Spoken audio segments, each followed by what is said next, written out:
Is that an unspoken rule just for boats? I think so. I think so, team.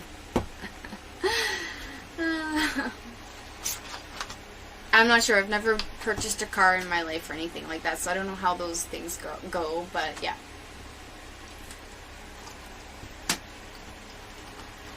Secondhand cars too. Actually, I have a feeling that, you know, you could do that for secondhand cars and stuff like that, depending on where you're buying it. Like, if you're buying it, you know, those, like, car companies or dealerships that resell used cars, I'm not sure if you can barter with them, but if you're just going on Craigslist and buying it off a guy, I'm pretty sure it's okay if you start haggling a bit. You know, always just be smart when it comes to haggling. Like, don't walk into your local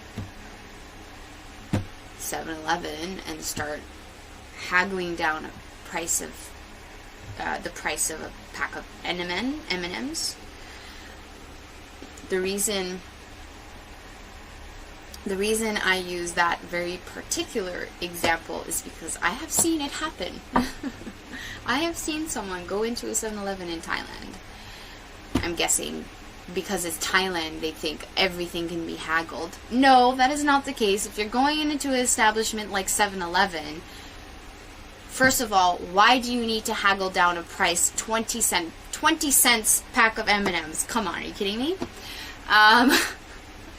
But this guy went to the counter, the poor cashier, like, put down a pack of M&Ms, he's like, how much? And she was like, beep, 20 baht. It's like, another pack. How much for 2? 40. Discount. No. Thanks, Alres. We are not sailing today. No. You can haggle at the Quickie Mart? What, Rick? No. You've been drooling over Janu's Sunfast 37. Something about the boat says it's perfect. You know what? That's amazing. And when you feel it, you feel it. That's great. Genos are fantastic.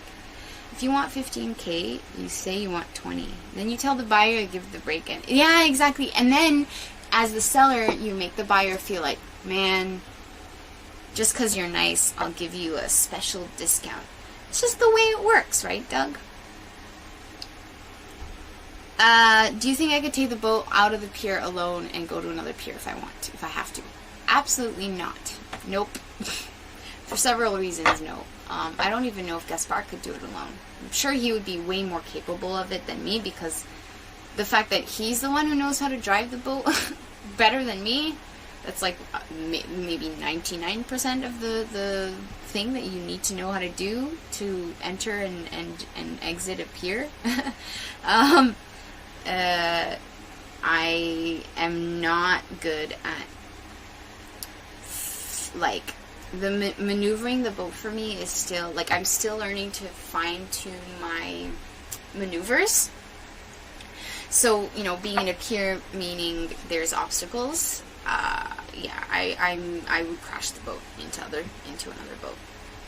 So, yeah, he's had training. He's also just better at handling large things, like handling big machines. I'm not a big heavy machinery kind of person. Like, I don't, like, neither of us drive, but, like, I think he just has the natural talent to handle big vessels and shush, leave me alone, you know what I'm saying. Yes, there are people who sail alone on the boat, and you know what? They're very well skilled and practiced, and they've had a lot of experience, and I don't know. You know, also, you know, depends on the boat. Some boats are probably a little bit easier to handle by yourself than others. Like, this boat is 35 feet. I'm not sure how great it would be to handle on your own. It would definitely be very hard even for an experienced person. A lot of single-handed handed sailors sail on boats that are a little bit smaller than this one.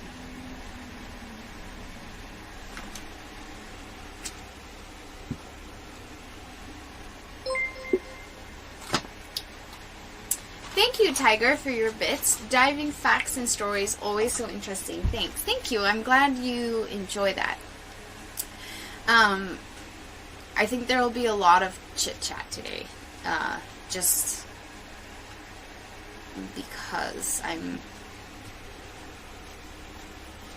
well, you guys know the situation, so.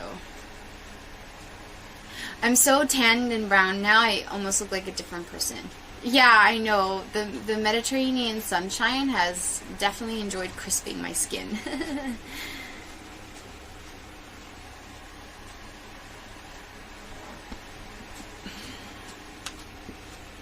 And thank you for the follows today, guys.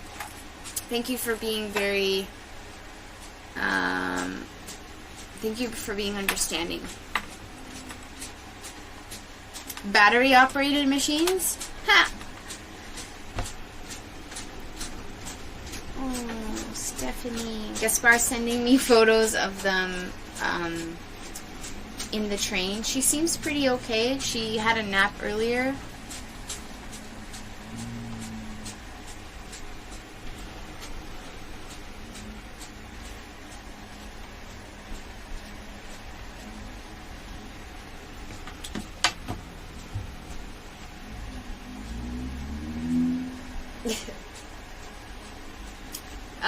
What's the situation? Yeah, no, everything's fine. As planned, Gaspar and Stephanie, the dog, are on a train back to Paris today, but obviously, just because we knew and kind of had a feeling that it would be, that this would be the case, it's still not. It's still sad, right? And I think it will take me at least a day to kind of not being sad about it, you know?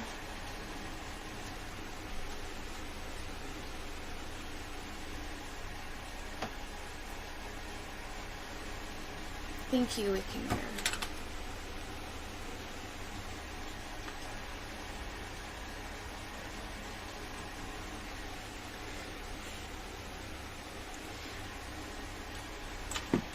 Could be worse.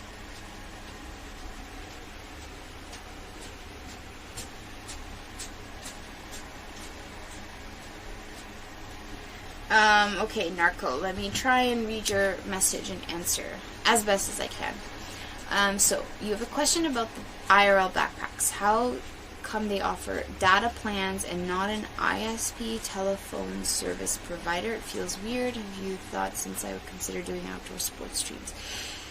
I don't think I entirely understand your question. I think Gaspar would be the person to give you a better answer, but so first of all, the IRL backpack is just a bunch of gear from several different sources, bought separately and put together in a literal backpack, to then create a live streaming setup that is portable for outside.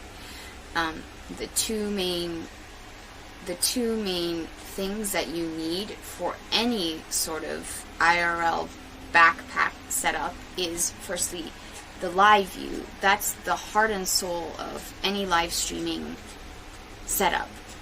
It is LiveView is a large company. You can Google them and learn more about them. They basically provide all the gear, all of the live news reports that you see on your TV or online. The sports, the Tour de France and things like that, live streamed. I guarantee you that for the most part, those broadcasting channels and companies are using a LiveView device of some sort. It is a video encoding device that takes the video from whatever camera that you connect to it via HDMI, which then takes it, compresses it, brings it to a server, and then streams it to whatever platform you want. Facebook, Twitch, whatever, right? So that's the main thing you need for the backpack. And then, of course, you need SIM cards for 4G data, because when you're out and about and not set up at home using Wi-Fi, you need to have a 4G data to... Why does the wind always come when I'm by myself and we're not sailing? Like, what the hell? I don't know. So I'm really unsure what is... what was the... I'm not a tech person so much. I'm learning as we go. ISP, telephone service provider. So I think for the most part, especially in North America, we have those like data plans or like these service providers where you have like a package, a monthly package, right? Obviously, that's not enough to stream with this gear. I don't know if that makes sense. So the data plan that Unlimited IRL gives is basically an exclusive, like, special data plan that you wouldn't normally need on a, like, normal situation. Internet service provider. Yeah, so you need to have SIM cards to go out and get connection. And the idea, the reason people use LiveU is that you want more than one service provider to always have the best connection. Especially in places like in the States, for example. You've got, what? Virgin Mobile, AT&T, Telecom, or whatever. So you got these three providers, but that doesn't mean that their connection is evenly distributed throughout the entire city.